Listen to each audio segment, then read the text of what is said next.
Hello everyone, welcome to healthy living without medicine. আজকে আমরা আলোচনা করব স্ট্রেস কত রকমের হয় এবং কিভাবে হয়। এ বিষয়ে আলোচনা করার জন্য আমাদের মধ্যে উপস্থিত রয়েছেন বিশিষ্ট নিউরোসাইকিয়াট্রিস্ট ডক্টর জাকির হোসেন লস্কর মহাশয়। নমস্কার ডাক্তারবাবু আপনাকে। নমস্কার। ডাক্তারবাবুর কাছে আমার প্রথম প্রশ্ন যে স্ট্রেস কি আসলে, স্ট্রেস কি এটা যদি আপনি একটু বুঝিয়ে বলেন আমাদের। আচ্ছা, তো এই কথাটা তো মানে আধুনিক যুগে প্রচুর চল হয়েছে, সবসময় ছোটরাও বলছে আমিও স্ট্রেসড। তো অবশ্যই মানে আমরা আজকে আলোচনার জন্য আপনি আমায় বলছেন যে স্ট্রেস কত রকমের হয় এবং সেগুলো কিভাবে হয়। তো অবশ্যই আগে তো বুঝতে হবে স্ট্রেস জিনিসটা আসলে কি, মানে সাইকোলজি এবং সাইকিয়াট্রির ভাষায় স্ট্রেস আসলে কি।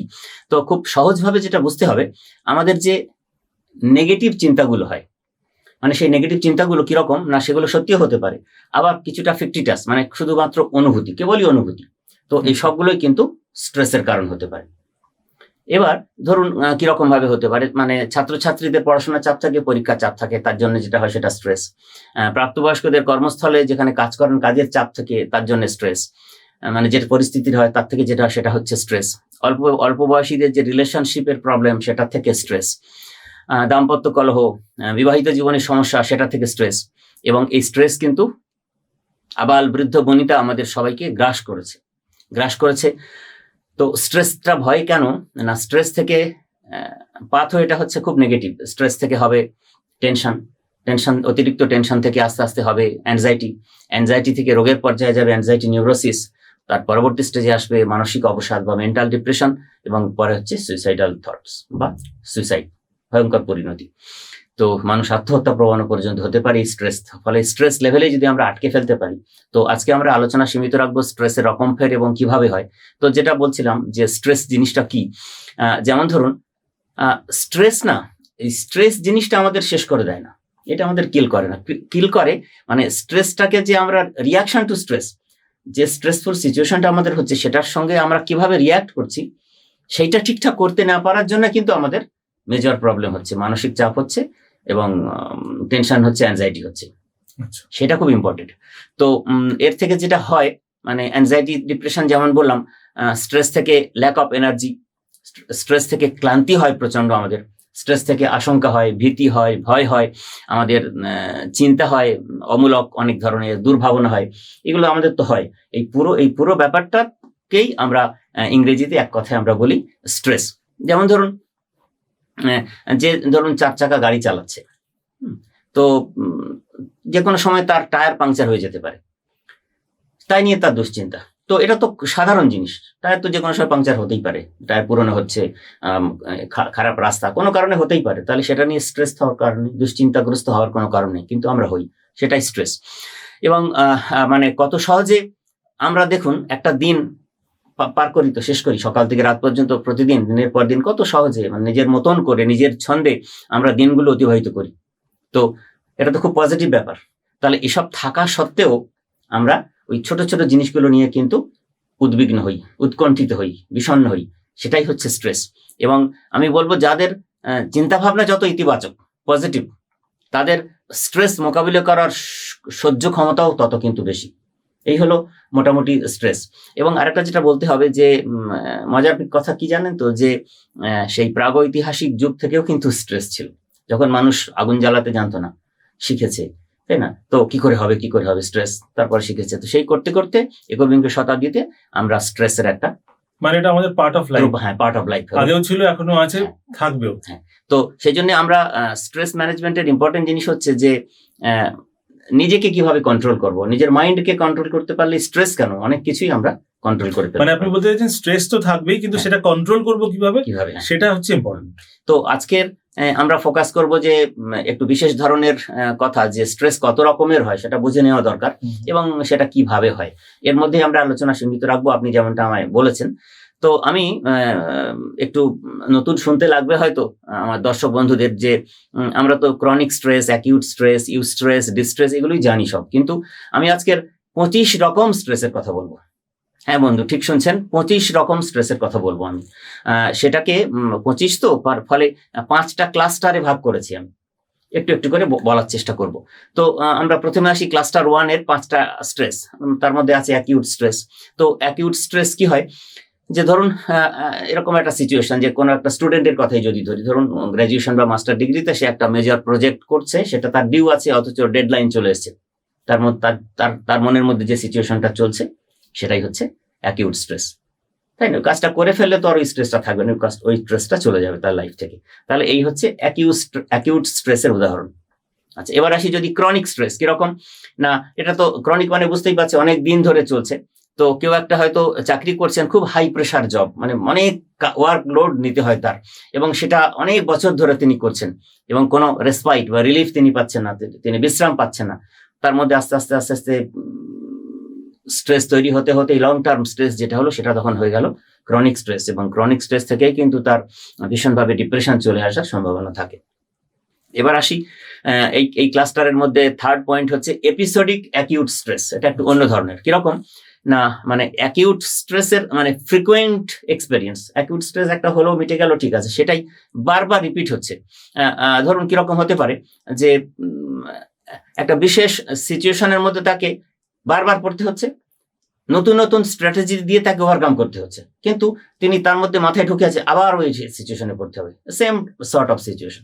তো সেটা থেকে যেটা হয় সেটাকে বলা হয়, মানে এই যে এক একটা এপিসোড হচ্ছে বিভিন্ন রকমের, সেটাকে বলা হয় এপিসোডিক অ্যাকিউট স্ট্রেস। আচ্ছা, এর পরের পয়েন্ট হচ্ছে ইউস্ট্রেস। এই স্ট্রেসটা কিন্তু ভালো, মানে সব স্ট্রেস খারাপ তো নয়। ইউস্ট্রেস মানে হচ্ছে পজিটিভ স্ট্রেস। মানে আমরা কোনো ভালো কাজ করার আগে, একটা নতুন ভেঞ্চার শুরু করার আগে যে এক্সাইটমেন্ট, আমার যে নার্ভাস যে স্টিমুল্যান্ট, সেটা হচ্ছে ইউস্ট্রেস। ইউস্ট্রেসটা হচ্ছে ভালো স্ট্রেস। আর লাস্ট পয়েন্ট এই ক্লাস্টারে হচ্ছে ডিস্ট্রেস। কথাটা আমরা শুনেছি, ডিস্ট্রেস। এই ডিস্ট্রেস হচ্ছে নেগেটিভ স্ট্রেস, মানে সবসময় খুব মানে উদ্বিগ্ন হয়ে আছি। মানে কিরকম ভাবে, মানে বলছি একটা যদি সিচুয়েশন বলি কিভাবে, যে ধরুন দুজন প্রেমিক প্রেমিকার সম্পর্ক, তাদের মধ্যে হঠাৎ রাস্তায় বা কোথাও বসে হয়তো সিরিয়াস একটা আর্গুমেন্ট হলো, যেটা খুব মানে খুব আনহেলদি। তার ফলে তাদের দুজনের মনের মধ্যে যে উথাল পাথাল চলছে, সেই যে স্ট্রেস, সেটা হচ্ছে ডিস্ট্রেস। তো এই গেল মোটামুটি ক্লাস্টার 1-এ। এবার যদি আমরা আসি ক্লাস্টার 2, আমি খুব সংক্ষেপে আলোচনাটা করব। ক্লাস্টার 2-তে আমরা আসবো অকুপেশনাল স্ট্রেস বলে একটা স্ট্রেস হয়। মানে বুঝতেই পারছেন, অকুপেশনাল স্ট্রেস মানে ওয়ার্ক রিলেটেড, তার কর্মস্থলে। যেমন ধরুন যদি ধরি এরকম ভাবে, যে একজন টিচারের কথা ধরি, যদি যে তিনি স্কুলে জয়েন করেছেন এবং দেখছেন যে খুব বড় ক্লাসের সাইজ, মানে একটা ক্লাসে হয়তো বসে আছে 130 জন 150 জন, তো এবং হই হই করছে সবাই, মানে তাদেরকে তিনি ম্যানেজ করতে পারছেন না সাবজেক্টে ঢুকে পড়াতে যত্ন করে। তো এই যে সিচুয়েশনটা মানে তার কাছে অনভিপ্রেত, আনপ্রেসিডেন্টেড, তার জন্য তিনি কিন্তু স্ট্রেসড হচ্ছেন ভীষণভাবে। আস্তে আস্তে উনি ওটা কাটিয়ে উঠবেন, কিন্তু এই যে স্ট্রেসটা হলো, এটা একটা অকুপেশনাল স্ট্রেস। এবার যদি আমরা বলি সাইকোলজিক্যাল স্ট্রেস, আমরা স্ট্রেস শব্দটা সাইকোলজিতে বলি সব স্ট্রেস সাইকোলজিক্যাল স্ট্রেস এমন নয়। দেখুন এত রকম ডিভিশন আছে। তো সাইকোলজিক্যাল স্ট্রেস কিরকম না, আমাদের মানসিক স্বাস্থ্যের উপরে বিরূপ প্রভাব ফেলে, সেটা হচ্ছে সাইকোলজিক্যাল স্ট্রেস। কিরকম না, মানে ফিউচার ইভেন্টস নিয়ে আমাদের তো ভাবতে হয়, যে আপকামিং ডেজ গুলোতে আমি কি করব, কতদিনে করব, সেই সব যে করার যে ডেডলাইন গুলো, সেগুলো যখন আমরা ঠিকঠাক করতে পারি না, তখন যে স্ট্রেসটা হয়, সেইটাই হচ্ছে সাইকোলজিক্যাল স্ট্রেস, এবং সেটা আমাদের মানসিক স্বাস্থ্যের উপরে ভীষণভাবে নেতিবাচক প্রভাব ফেলে। এরপরে আসবো ফিজিক্যাল স্ট্রেস। আমরা জানি আমাদের স্ট্রেসের কারণে ফিজিক্যাল সিমটম হয়, এই জন্য একটা টার্ম আছে, বলা হয় OMS, অর্গানিক মেন্টাল সিনড্রোম, মানে মানসিক কারণে ফিজিক্যাল সিমটম। তো ফিজিক্যাল স্ট্রেস কিরকম, সেটা ফিজিক্যালি ম্যানিফেস্ট হয়, ফিজিক্যালি শো করে। কিরকম হতে পারে, ধরুন মানে কেউ একজন তার কর্মস্থলে এত বেশি তাকে সারাদিন কাজ করতে হয়, তার কারণে তার মাথার যন্ত্রণা হয় রোজ, সেই যন্ত্রণা নিয়ে বাড়ি ফিরতে হবে, অত্যন্ত মানসিক ক্লান্তি, ফ্যাটিক যেটা বলি, সেটা হয়, সেটা নিয়ে দিনের পর দিন তিনি বাড়ি ফেরেন, এবং সেটা মাথার যন্ত্রণা তো ফিজিক্যাল সিমটম, কিন্তু কজ হচ্ছে ওভারলোড, ওয়ার্কলোড। তো সেটাও একটা স্ট্রেস, সেটা হচ্ছে ফিজিক্যাল স্ট্রেস। এরপরে এই সেকেন্ড ক্লাস্টারে আছে ইমোশনাল স্ট্রেস হয়। দেখুন ইমোশনাল স্ট্রেস কিরকম, কিছু ইমোশনাল রিয়াকশনস থেকে একটা স্ট্রেস হতে পারে। কিরকম না, ধরুন প্রিয়জন কেউ মারা গেছে, ফ্যামিলি মেম্বার, তার যে শোক, মানে প্রিয়জন হারানোর যে বিয়োগ ব্যথা, সেই যে যন্ত্রণা, সেটা মানুষ তো আস্তে আস্তে আস্তে আস্তে সহ্য করে নেয়, কিন্তু শুরুর দিকটাতে যে পরিস্থিতিটা তৈরি হয় সেটা হচ্ছে ইমোশনাল স্ট্রেস। প্রচন্ড স্ট্রেসের মধ্যে থাকে, দেখবেন কিছুদিন তিনি ঠিক মতো খাচ্ছেন না, স্নান করছেন না, তার ঘুম হচ্ছে না, তার কারোর সঙ্গে কথা বলতে ভালো লাগছে না। তো সেটাও একটা স্ট্রেস ভীষণভাবে মানুষ, এবং তার কর্মস্থলে কাজও ভালো করে করতে পারছেন না, মোট কথা তার জীবন ছন্দে নেই। তো এটা হচ্ছে আমাদের ইমোশনাল স্ট্রেস। এই ক্লাস্টারের শেষ হচ্ছে যে ফাইন্যান্সিয়াল স্ট্রেস। এটা তো আমরা জানি, ফাইন্যান্সিয়াল স্ট্রেস মানে যদি মানিটারি ম্যাটার্স অ্যারাইজ করে ক্রাইসিস থেকে, যে ধরুন খুব বড় অনেকগুলো বিল পে করতে হবে অথচ ফান্ড নেই, তাহলে ফাইন্যান্সিয়াল স্ট্রেস হবে। বা ধরুন প্রয়োজনে ঋণ করেছেন কোনো ব্যাংক থেকে বা কোনো সংস্থা থেকে, তাদের যে চাপ, মানে শোধ করতে পারছেন না, ইনকাম সেভাবে বাড়েনি, ম্যানেজ করতে পারছেন না, ঋণের বোঝা সামলাতে হচ্ছে, তো তার থেকে যে স্ট্রেস সেটা হচ্ছে ফাইন্যান্সিয়াল স্ট্রেস। এগুলো এরকম করে ভাগ করা হয়, সাইকোলজিতে এটা করা দরকার। এরপরে আমরা আসবো ক্লাস্টার 3-তে। ক্লাস্টার 3-তে প্রথমেই আমি বলবো সোশ্যাল স্ট্রেসের কথা। সোশ্যাল স্ট্রেস কিরকম না, সোশ্যাল ইন্টারাকশনস থেকে অনেক ধরনের স্ট্রেস হয়। যেমন ধরুন অনেকেই দেখবেন গান বাজনা করেন, বা যারা পাবলিক স্পিকার, তারা নতুন নতুন কোনো যখন ইভেন্টে যান তখন কিন্তু হাত পা কাঁপছে, কথা হারিয়ে ফেলছেন, মানে স্টেজ ফ্রাইট যেটা বলে, স্টেজ ফিয়ার। তো এটা কিন্তু সোশ্যাল স্ট্রেস। এবং সিঙ্গারদের ক্ষেত্রে এটা হয়, পারফর্মারদের হয়, সব ধরনের। সেটা হচ্ছে সেই যে সিচুয়েশনটা, সেই যে স্ট্রেস, অসুবিধাটা, পারফর্ম করতে না পারার, সেটা হচ্ছে কিন্তু সোশ্যাল স্ট্রেস। এবারে এই থার্ড ক্লাস্টারে আরো বলবো অর্গানাইজেশনাল স্ট্রেস। অর্গানাইজেশনাল স্ট্রেস মানে কিরকম হতে পারে, উদাহরণ দিলে বোঝা যাবে যে আপনি আপনার জবটা সিকিউর নয়, ইনসিকিউর। এবং ধরুন আপনি দেখছেন যে আপনি যে সংস্থাতে চাকরি করছেন ওইরকম সমগোত্র একটা সংস্থার সাথে আপনার সংস্থাটা মার্জ হয়ে যাবে। তো আপনাকে কি দায়িত্ব দেওয়া হবে, আদৌ আপনাকে দায়িত্ব দেওয়া হবে কিনা, অথবা আপনাকে আপনার ট্রান্সফার করে দেওয়া হবে, আপনাকে স্যাক করে দেওয়া হবে কিনা, আপনার স্যালারি কমিয়ে দেওয়া হবে কিনা, এই যে টেনশন গুলো, এইগুলো সবটাই কিন্তু হচ্ছে অর্গানাইজেশনাল স্ট্রেস। তো দেখুন, এত স্পেসিফিক ভাবে ভাবার দিন এসেছে স্ট্রেস নিয়ে। আগে আজ থেকে 25 বছর আগে আমরা বলতাম অ্যাকিউট স্ট্রেস আর ক্রনিক স্ট্রেস, এখন এত কথা বলছি আমরা, সাইকোলজিতে বলা হয়। এছাড়াও এই ক্লাস্টারে আছে টেকনো স্ট্রেস বলে একটা স্ট্রেস, এটা খুব চল হয়েছে এখন, টেকনো স্ট্রেস। বুঝতেই পাচ্ছেন যে নতুন নতুন নতুন প্রচুর টেকনোলজি আছে আমাদের কর্মস্থলে, সব জায়গায় ব্যবহার করতে হচ্ছে। তো যদি সেই সফটওয়্যার গুলো আমরা যদি ঠিকঠাক অ্যাপ্লিকেশন না শিখতে পারি, তার জন্য আমাদের স্ট্রেস হয়, সেই পারফরমেন্স গুলো ভালো হয় না, অফিসে বসের কাছে বকা খাচ্ছি, বা ছাত্রছাত্রীরা তাদের কোর্স ওয়ার্ক ঠিক সময়ে কমপ্লিট করতে পারছে না ওই টেকনোলজিটা ঠিকভাবে অ্যাডাপ্ট করতে না পারার জন্য। তো সেটা হচ্ছে আমরা বলি যে টেকনো স্ট্রেস। এরপরে খুব কমন একটা স্ট্রেস এই ক্লাস্টারে আছে, সেটা হচ্ছে একাডেমিক স্ট্রেস। এটা তো বুঝতেই পাচ্ছেন, এটা মানে স্টাডি রিলেটেড। ছাত্রছাত্রীদের যদি পড়াশোনার প্রচন্ড চাপ সে নিতে পারছে না, বিশেষ একটা দুটো সাবজেক্ট তার ভালো লাগে না, বা সে সেইভাবে মনোযোগ দিয়ে করে না, সেটা ইংলিশ হোক বা ম্যাথামেটিক্স হোক বা অন্য যে কোনো সোশ্যাল সায়েন্স হোক, তো তার থেকে যে প্রেশার, বা পরীক্ষায় ভালো ফল করতে না পারার কারণে যে ফ্যামিলিতে যে সিচুয়েশন তৈরি হবে, সে তো পারসিভড, সে আগে জানে যে বকাবকি খেতে হবে। তো তার জন্য যে স্ট্রেস ছাত্রছাত্রীদের হয়, সেটা হচ্ছে একাডেমিক স্ট্রেস। এই ক্লাস্টার 3-তে আরেকটা স্ট্রেস আছে, 5 নম্বর পয়েন্ট, সেটা আমরা বলি এনভায়রনমেন্টাল স্ট্রেস। মানে কিছু এনভায়রনমেন্টাল ফ্যাক্টর এখানে যুক্ত থাকে। যেমন ধরুন যে প্রতিবেশীদের চারপাশে আমার যে প্রতিবেশীরা রয়েছেন, আপনার যে প্রতিবেশী রয়েছেন, তারা সবাই অনেক ডিস্টার্বিং, মানে প্রচন্ড, ধরুন বাড়িতে প্রচুর হই হই করে মানে মিউজিক সিস্টেম চালাচ্ছেন, বা মাইক বাজাচ্ছেন, কারণে প্রায় মাইক বাজাচ্ছে, বক্স বাজছে, চারদিকে নয়েজি একটা এনভায়রনমেন্ট। সেটা আপনার সন্তানের, মানে কেউ হয়তো পড়াশোনা করছে, তারও ডিস্ট্রাকশন, কেউ হয়তো ঘুমোচ্ছেন অসুস্থ, আপনার বাড়িতে অসুস্থ রোগী আছে, তার সমস্যা হচ্ছে। এই সব মিলিয়ে এটাকে আমরা বলি এনভায়রনমেন্টাল স্ট্রেস। এটা তো আপনি পাল্টাতে পারবেন না, তাহলে আপনাকে তো অন্য কোথাও শিফট হয়ে যেতে হবে।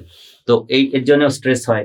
কিছু বলেও হয়তো আপনি প্রতিবেশীকে বলেছেন কিন্তু কান দেননি, এরকম হয়। এরকম প্রচুর তিক্ত অভিজ্ঞতা আমাদের অনেকেরই আছে, এবং সেই স্ট্রেস নিয়েই আমরা অনেকেই বাঁচি। তো দেখুন, আমরা ইতিমধ্যে 15 রকম স্ট্রেস আলোচনা করে ফেললাম এখানে। তো আরো দুটো ক্লাস্টার আছে।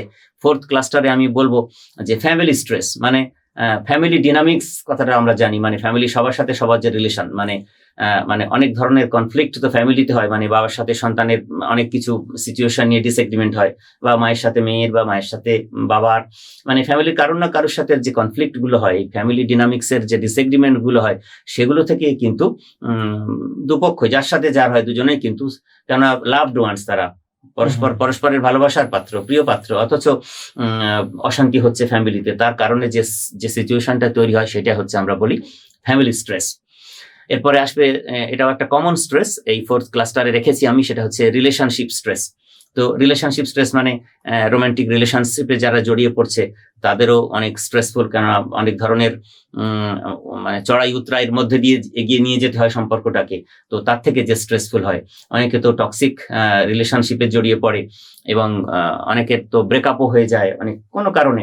তো সব হয়ে যাওয়ার পরেও কিন্তু দেখবেন ব্রেকআপ হওয়ার পরে কেউ কেউ ছেলে, মানে ইয়াং অ্যাডাল্টরা সঙ্গে সঙ্গে আবার একটা রিলেশনশিপে জড়াতে পারে না, মানে আগে তো মানে পোস্ট ট্রমাটিক যে স্ট্রেস ডিসঅর্ডার, এই যে ট্রমাটা কাটিয়ে ওঠা মানসিক, তারপরে সব মিলিয়ে তার যে একটা স্ট্রেস, সেটা হচ্ছে আমরা বলি রিলেশনশিপ স্ট্রেস। এরপরে আচ্ছা, তো এখানে একটু আপনাকে ইন্টারাপ্ট করছি, যে রিলেশনশিপ স্ট্রেসটা কি শুধু এই ক্ষেত্রেই হয়, বা এমনও তো হতে পারে যে সন্তান হয়তো বাড়ি ছেড়ে চলে গেছে, তো দেখা যাচ্ছে যে মা অত্যন্ত স্ট্রেসড, এবং একদম তারপরে তার সুগার লেভেল ইনক্রিজ করে সে ডায়াবেটিক পেশেন্ট হয়ে গেছে, একদম এরকম আমি ঘটনা শুনেছি, দেখেছি। অবশ্যই তো সেক্ষেত্রে এটাও তো রিলেশনশিপ স্টেটের মধ্যে, একদম মানে রিলেশনশিপ স্ট্রেসের মধ্যে এই সিচুয়েশনটা একদম, এই ঘটনা তো খুব একদমই আপনি ঠিক কথাই বলেছেন, এবং এটা তো প্রচুর শুনি আমরা সমাজে, দেখি প্রায়শই দেখি যে পেইনফুল, খুব যন্ত্রণাদায়ক এই সিচুয়েশন গুলো। তো এরপরে আমরা বলবো এই ক্লাস্টার 4-এ আমরা বলবো যে হেলথ রিলেটেড স্ট্রেস। তো ফ্যামিলির কোনো হয়তো বয়স্ক মেম্বার, তিনি খুব অসুস্থ, গুরুতর অসুস্থ মানসিক রোগে, মানে ধরুন স্কিজোফ্রেনিয়া, বা ধরুন অ্যালজাইমার, ডিমেনশিয়া, মানে জটিল রোগে, কঠিন রোগে, যার নিরাময় খুব কঠিন। তো তার কারণে, বা ধরুন ক্যান্সার, অনেক দিনে ভুগছেন ক্যান্সারে, তো সেক্ষেত্রে ফ্যামিলির সবাই যে ডিস্টার্বড হয়ে থাকেন, সবাই যে স্ট্রেসড হয়ে থাকেন, মানসিক চাপের মধ্যে থাকেন, সেটাকে আমরা এক কথায় বলি যে হেলথ রিলেটেড স্ট্রেস। আচ্ছা, হেলথ ইস্যুজ এর কারণে, দীর্ঘদিন অসুস্থতার কারণে একটা স্ট্রেস হতে পারে। হ্যাঁ। আচ্ছা, এবারে ধরুন ট্রমাটিক স্ট্রেস বলে একটা স্ট্রেস আছে।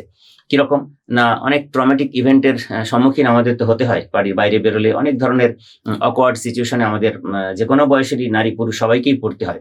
তো যখন ধরুন সেই ধরনের কোনো অ্যাক্সিডেন্ট লাইফে ঘটে, এবং আমরা সবসময় দেখবেন আমরা তো পাস্ট নিয়েও বাঁচি, পাস্ট নিয়ে আমরা ফিউচারকে গড়ে তুলি প্রেজেন্টের মাধ্যমে। তো এই যে ফ্ল্যাশব্যাকে আমরা যাই মাঝে মধ্যে, ওই ভাবনাগুলো যখন আসে তখন তার থেকে কিন্তু আবার স্ট্রেসটা জেগে ওঠে আমাদের, সেটাকে আমরা বলি ট্রমাটিক স্ট্রেস।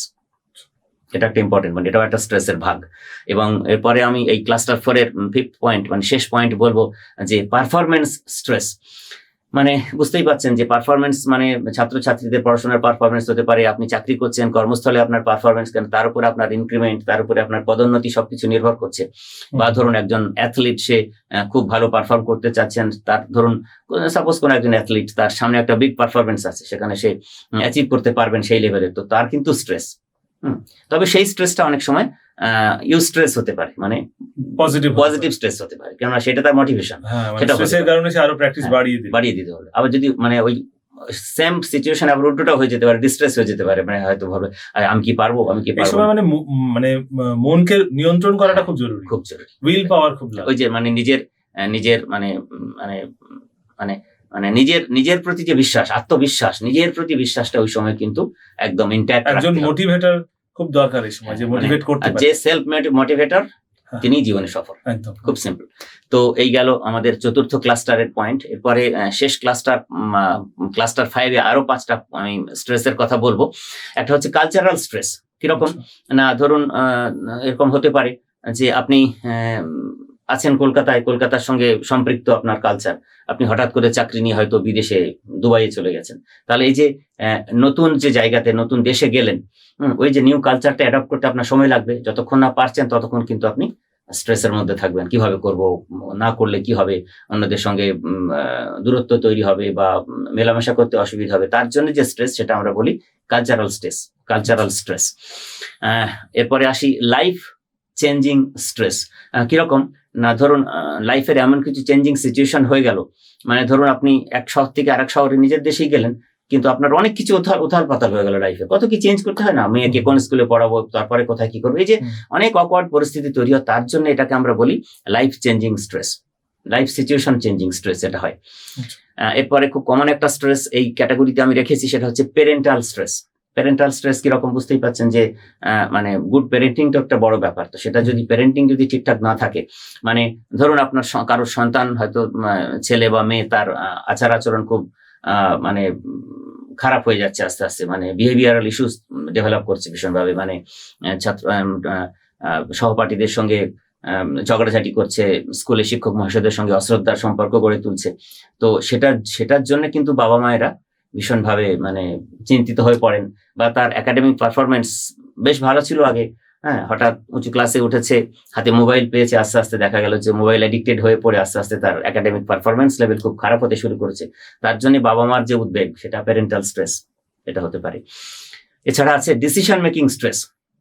এটা খুব ইম্পর্টেন্ট একটা জিনিস, কেননা ধরুন সিম্পল একটা উদাহরণ দিলে এটা বোঝানো যাবে যে ধরুন আপনার সামনে আপনি অনেকদিন চাকরি করে ফেলেছেন, আপনার সামনে দুটো নতুন জবের অপরচুনিটি এসছে, তো আপনি কোনটা ছেড়ে কোনটা নেবেন, এই যে দোদুল্যমানতা, দ্বিধাদ্বন্দ্ব, এটার জন্য কিন্তু অনেকের স্ট্রেস হয়। এটাকে আমরা বলি ডিসিশন মেকিং স্ট্রেস। ফাইনালি আমরা স্ট্রেসের 25 নম্বর পয়েন্ট হিসাবে এই 5th ক্লাস্টারে আমরা বলবো যে এক্সিস্টেন্সিয়াল স্ট্রেস। আমাদের অস্তিত্বটাই তো আসল। তো আমাদের যে লাইফের পারপাস কি, আমরা অনেক সময় না এমন কিছু সিচুয়েশনের মধ্যে যাই, তারপরে হঠাৎ করে আমাদের আত্ম সমীক্ষা করতে বসি যে আচ্ছা সত্যি কেন পৃথিবীতে এসেছি, কি করতে, কেন বেঁচে আছি, আমাদের জীবনের উদ্দেশ্য কি, আমাদের জীবনের কোন পথে জীবন চলা উচিত, এইসব নিয়ে যখন এমন কিছু ভাবনা আমাদের চেপে বসে, আর তো আমরা উত্তর পাই না সহজে একা একা, তো তার থেকে কিন্তু মানুষের স্ট্রেস হয় ভীষণভাবে। সেটা কাউকে শেয়ারও করা যায় না, করতে পারি না আমরা, করা উচিত কিন্তু। তো সেটা হচ্ছে এক্সিস্টেন্সিয়াল স্ট্রেস। তো সংক্ষেপে আমি যেটা বলতে চাইলাম যে দেখুন, স্ট্রেস এত রকম ভাবে স্ট্রেস আসে, তাহলে স্ট্রেসকে অবহেলা করা চলবে না। কেননা স্ট্রেসকে অবহেলা করলে স্ট্রেস থেকে আমাদের আশঙ্কা হবে, ভীতি হবে, ভয় হবে, দুর্ভাবনা হবে, আস্তে আস্তে টেনশন হবে, অ্যাংজাইটি চলে আসবে, বিভিন্ন ধরনের মানসিক অবসাদ আসবে, কালক্রমে প্রাণহানিরও আশঙ্কা হতে পারে, মানে অনেক দুর্বিষহ হয়ে যেতে পারে। তো আমি এই প্রসঙ্গটা শেষ করবো এইভাবেই যে ধরুন আলাদা করে প্রসঙ্গ যেহেতু আপনি আমায় রেখেছেন যে কত রকমের স্ট্রেস আমি বললাম এবং কিভাবে হয় বললাম, তো আমি সংক্ষেপে এটা শেষ করব প্রসঙ্গটা এইভাবে যে কোপিং স্কিলস এখানে বিস্তারিত আলোচনা না করে সংক্ষেপে যদি এটুকু বলতে পারি যে এই এত ধরনের স্ট্রেস, মানে গ্রসলি কিভাবে প্রত্যেকটা স্ট্রেস নিয়ে আলাদা করে আমরা আলোচনা করব ভবিষ্যতে। তো যদি সংক্ষেপে ইন এ নাটশেল যদি আমরা কিভাবে বাঁচবো এইগুলো থেকে উপায়, তো আমি এটুকু বলতে পারি যে আমাদের যেটা সহজে করতে হবে, খুব সহজ কথা, যে নেগেটিভ থট গুলোকে পজিটিভ থটে কনভার্ট করতে হবে।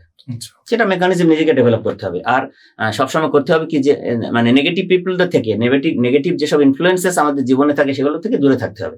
আপনি ভাবুন, মানে ধরুন আপনি জীবনে সফল হতে চাইছেন, এবার আপনি পরামর্শ নিচ্ছেন যার কাছে তিনি নিজেই অসফল, তাহলে আপনি কি পারবেন? তাহলে আপনাকে যেতে হবে সফল লোকের কাছে, যিনি অলরেডি সাফল্য পেয়েছেন, তার দেখানো পথেই কিন্তু আপনি সাফল্য পাবেন। তাহলে নেগেটিভ পিপল থেকে আপনাকে সচেতনভাবে দূরে সরে থাকতে হবে। আর আমাদের চারপাশের সমাজ জীবনে, পারিবারিক জীবনে, স্কুল লাইফে, আমাদের কর্মস্থলে বিভিন্ন রকম নেগেটিভ ইনফ্লুয়েন্স নিয়ে আমরা বাঁচি, সেগুলোকে আইডেন্টিফাই করে সেখান থেকে দূরে রাখতে হবে নিজেকে সবসময়। আর একটা জিনিস করলে এই ধরনের স্ট্রেসগুলো থেকে এড়িয়ে থাকতে পারি আমরা, সেটা হচ্ছে মানে আমাদের বিভিন্ন ধরনের অটোমেটিক থটস আসে, সে থট গুলো কিন্তু থট ডায়েরিতে আমরা লিখতে পারি। থট ডায়েরি গুলো একটা ডায়েরি করতে পারি আমরা, লিখলে না ভেন্টিলেশন হয় সবসময়, সেটাকে আমরা বলি মানে থট ভেন্টিলেশন। তো সেটা করতে পারলেও কিন্তু আমাদের স্ট্রেস অনেকটা কমবে। আর একটা এই বলে আমি শেষ করব, সাইকোলজিতে একটা মেকানিজম আছে যেটা নাম শুনেছেন আপনারা, যে সিবিটি বা কগনিটিভ বিহেভিয়ার থেরাপি। আমি তো এখানে থেরাপি আলোচনা করবো না, সংক্ষেপে যেটা বলবো ব্যাপারটা কিরকম না, একটা উদাহরণ দিলে বোঝানো যাবে, এটা বলেই আমি শেষ করব। সেটা হচ্ছে যে ধরুন একটা অল্টারনেটিভ থট প্রসেস আমাদের তৈরি করতে হবে। মানে কিরকম না, ধরুন আপনি অফিসে চাকরি করছেন, আপনি একজন 40 বছরের উদ্যমী যুবক, আপনি ভালো একটা মাল্টি ন্যাশনাল কোম্পানিতে চাকরি করছেন। তো আপনি অফিসে পৌঁছেছেন, আপনার রুমে ম্যানেজারের ঘর থেকে, ঊর্ধ্বতন মানে যিনি বস, তার ঘর থেকে আপনার কাছে একটা ফোন আসলো যে অফিসের শেষে আপনি 5টার সময় আমার সঙ্গে দেখা করবেন। ফোনটা রাখার পর আপনার কি হবে? প্রথমে আপনি ভাববেন এদিকে আমি কি অন্যায় করলাম, হ্যাঁ, মানে আপনি নেগেটিভটা আগে ভাববেন যে আমাকে কি স্যাক করে দেবে, বা আমাকে কি বকাবকি করবে, বা মানে আপনি নেগেটিভটা আগে ভাববেন, তাই না? হতে তো পারে এমনই যে আপনি হয়তো গত মাসে এমন ভালো পারফরমেন্স করেছেন, তার জন্য আপনাকে রিওয়ার্ড দেবেন বা আপনাকে বিশেষ কিছু ধন্যবাদ জানাবেন সেটার জন্য তিনি ডেকেছেন হতে পারে, কিন্তু আমাদের মানুষের মন প্রকৃতিগতভাবে নেগেটিভ। সেজন্য আপনি কিন্তু দেখবেন প্রথমেই ওই নেগেটিভ ভাবনাটা ভাববেন, এই ভাবনাটা আসবে না। তো কথা হচ্ছে যে নেগেটিভ ভাবনাটা ভাবারও দরকার নেই, আবার অতি উৎসাহিত হয়ে সবসময় আচ্ছা না না না যা হবে সব ভালো হবে এরকম ভাবারও দরকার নেই। এই দুটোর মাঝের একটা অল্টারনেটিভ থট প্রসেস তৈরি করুন, সেটা আমাদের করতে হবে। যে কোনো সিচুয়েশনের একটা অল্টারনেটিভ থট প্রসেস মানে সহজে ব্যাপারটা নেওয়া আর কি। নেওয়া, মানে এক্সট্রিম নেগেটিভ এক্সট্রিম পজিটিভ দুদিকেই ভেবে নিয়ে মানে নেগেটিভটা ভেবে নিয়ে স্ট্রেসফুল হওয়ার দরকার নেই, পজিটিভটা ভেবে নিয়ে একদম মানে যেটাকে আমরা বলি ব্যালেন্স থিঙ্কিং। হ্যাঁ সেটাকেই আমরা বলি। এবং ওই যেটা এই যে পদ্ধতিতে যেটা করানো হয় শেখানো হয় সেটাই হচ্ছে কগনিটিভ বিহেভিয়ার থেরাপি। তো এইগুলো যদি আস্তে আস্তে সবাই কোপ আপ করে নিতে পারেন, নিজের পক্ষেই মানে নিজের স্ট্রেস নিজেই ম্যানেজ করতে পারবো আমরা সব।